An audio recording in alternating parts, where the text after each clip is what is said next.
In this video, you are going to see how to draw circle in Microsoft Excel as you can see here. Let's get started. Go to Insert, go to Shape, pick an oval shape and hold down the Shift key and drag it like this.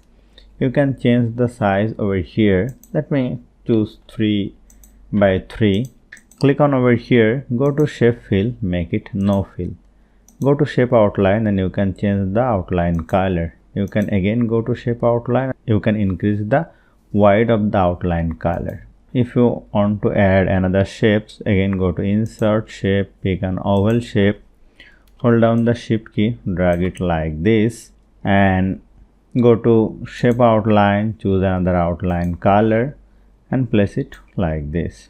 You can press Ctrl D to make it duplicate, place it over here.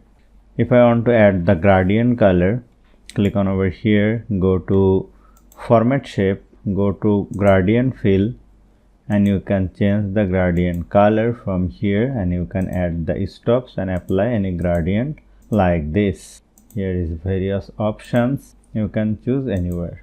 So hope you found this video helpful. If you like this video, please share this video with your friends and family and don't forget to subscribe. Thank you.